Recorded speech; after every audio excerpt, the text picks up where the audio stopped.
प्रश्न 61। भाषा शिक्षण में अनुभव आधारित अधिगम का मुख्य आधार क्या है? ए. रटना, बी. प्रत्यक्ष अनुभव, सी. परीक्षा, डी. गृह कार्य। सही उत्तर है बी. प्रत्यक्ष अनुभव। अनुभव आधारित अधिगम में विद्यार्थी अपने अनुभवों से सीखता है। प्रश्न 62। भाषा सीखने में बच्चों की सक्रिय भागीदारी क्यों आवश्यक है? ए. अंक बढ़ाने हेतु, बी. अर्थपूर्ण अधिगम हेतु, सी. अनुशासन हेतु, डी. गृह कार्य हेतु। सही उत्तर है बी. अर्थपूर्ण अधिगम हेतु। सक्रिय भागीदारी से भाषा अधिगम अधिक प्रभावी और स्थायी बनता है। प्रश्न 63। भाषा शिक्षण में साझा वाचन शेयर्ड रीडिंग का उद्देश्य क्या है? ए. केवल उच्चारण, बी. पठन में रुचि विकसित करना, सी. परीक्षा तैयारी, डी. व्याकरण सिखाना। सही उत्तर है बी. पठन में रुचि विकसित करना। साझा वाचन बच्चों में पठन कौशल और रुचि विकसित करता है। प्रश्न 64। भाषा अधिगम में बच्चों को प्रश्न पूछने के अवसर क्यों दिए जाने चाहिए? ए. समय व्यतीत करने हेतु, बी. जिज्ञासा और सोच विकसित करने हेतु, सी. शोर बढ़ाने हेतु, डी. अंक देने हेतु। सही उत्तर है बी. जिज्ञासा और सोच विकसित करने हेतु। प्रश्न पूछने से बच्चों की जिज्ञासा और चिंतन क्षमता विकसित होती है। प्रश्न 65। भाषा शिक्षण में शब्द भंडार बढ़ाने का सबसे प्रभावी माध्यम क्या है? ए. रटना, बी. समृद्ध भाषा वातावरण, सी. दंड, डी. परीक्षा। सही उत्तर है बी. समृद्ध भाषा वातावरण।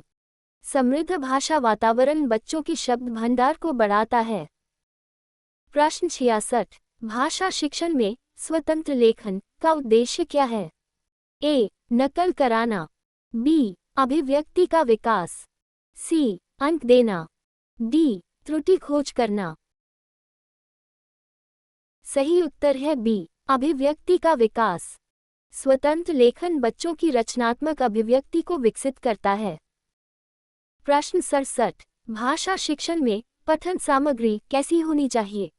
ए. कठिन, बी. रुचिकर एवं स्तरानुकूल, सी. केवल साहित्यिक, डी. बहुत लंबी। सही उत्तर है बी. रुचिकर एवं स्तरानुकूल। पठन सामग्री बच्चों की आयु और स्तर के अनुरूप होनी चाहिए। प्रश्न 68। भाषा शिक्षण में त्रुटियों के प्रति शिक्षक का दृष्टिकोण कैसा होना चाहिए? ए. दंडात्मक, बी. सहायक एवं सकारात्मक, सी. उपेक्षापूर्ण, डी. कठोर। सही उत्तर है बी. सहायक एवं सकारात्मक। त्रुटियां सीखने की प्रक्रिया का हिस्सा हैं, इसलिए शिक्षक का दृष्टिकोण सकारात्मक होना चाहिए।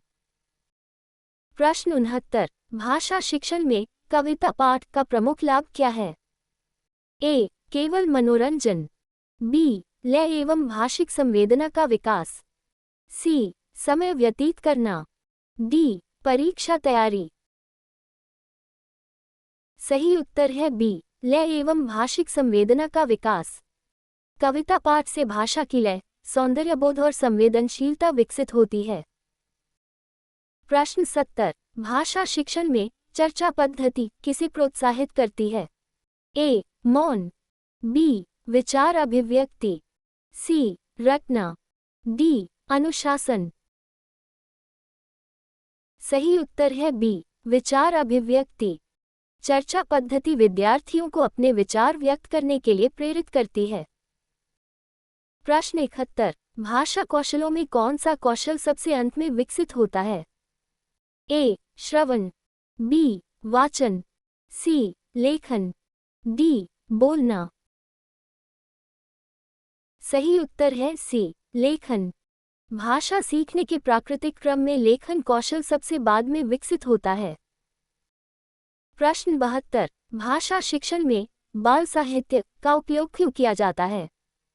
ए. केवल मनोरंजन, बी. भाषा एवं कल्पनाशक्ति विकास हेतु, सी. गृह कार्य हेतु, डी परीक्षा हेतु।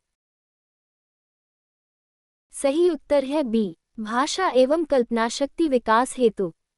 बाल साहित्य बच्चों के भाषा विकास और कल्पनाशक्ति को बढ़ाता है। प्रश्न 73, भाषा शिक्षण में संदर्भ आधारित शब्दार्थ का क्या लाभ है? ए रटने की आवश्यकता, बी अर्थ की बेहतर समझ, सी समय की बर्बादी, डी केवल परीक्षा हेतु। सही उत्तर है बी अर्थ की बेहतर समझ। संदर्भ के माध्यम से शब्दों का अर्थ अधिक स्पष्ट और स्थायी रूप से समझ में आता है। प्रश्न 74, भाषा शिक्षण में कौन सी गतिविधि रचनात्मकता को सर्वाधिक बढ़ाती है? ए श्रुतलेख, बी सृजनात्मक लेखन, सी पाठ वाचन, डी रटना। सही उत्तर है बी सृजनात्मक लेखन। सृजनात्मक लेखन बच्चों की कल्पना और रचनात्मकता को विकसित करता है। प्रश्न 75, भाषा अधिगम में प्रतिक्रिया फीडबैक का उद्देश्य क्या है? ए दंड देना, बी सुधार एवं प्रगति में सहायता, सी अंक कम करना, डी प्रतियोगिता बढ़ाना। सही उत्तर है बी सुधार एवं प्रगति में सहायता। सकारात्मक प्रतिक्रिया बच्चों को अपनी भाषा क्षमता सुधारने में मदद करती है। प्रश्न 76, भाषा शिक्षण में परियोजना कार्य का प्रमुख लाभ क्या है?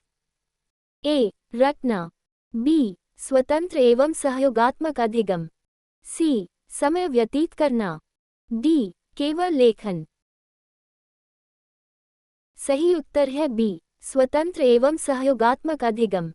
परियोजना कार्य से स्वतंत्र सोच और सहयोगात्मक अधिगम विकसित होता है। प्रश्न 77, भाषा शिक्षण में बहुभाषिकता को किस रूप में देखा जाता है? ए समस्या, बी संसाधन, सी बाधा, डी कमजोरी। सही उत्तर है बी संसाधन। बहुभाषिकता बच्चों के भाषा अधिगम को समृद्ध बनाती है। प्रश्न 78, भाषा शिक्षण में अनुमान लगाकर पढ़ना किस कौशल को विकसित करता है? ए स्मृति, बी अर्थ निर्माण, सी लेखन, डी उच्चारण। सही उत्तर है बी अर्थ निर्माण। अनुमान लगाकर पढ़ने से अर्थ निर्माण और समझ विकसित होती है। प्रश्न 79, भाषा शिक्षण में मूल्यांकन का सबसे महत्वपूर्ण उद्देश्य क्या है? ए रैंक देना, बी सीखने में सुधार करना, सी दंड देना, डी प्रतियोगिता कराना। सही उत्तर है बी सीखने में सुधार करना। मूल्यांकन का उद्देश्य अधिगम को बेहतर बनाना है। प्रश्न 80, भाषा शिक्षण में शिक्षक को किस प्रकार का वातावरण बनाना चाहिए? ए भययुक्त, बी भाषा समृद्ध एवं प्रोत्साहनपूर्ण, सी कठोर, डी पूर्णतः मौन। सही उत्तर है बी भाषा समृद्ध एवं प्रोत्साहनपूर्ण। भाषा समृद्ध और प्रोत्साहनपूर्ण वातावरण भाषा अधिगम को प्रभावी बनाता है। Thank you for joining us. Please like, share and subscribe for more such quizzes. Stay tuned for the next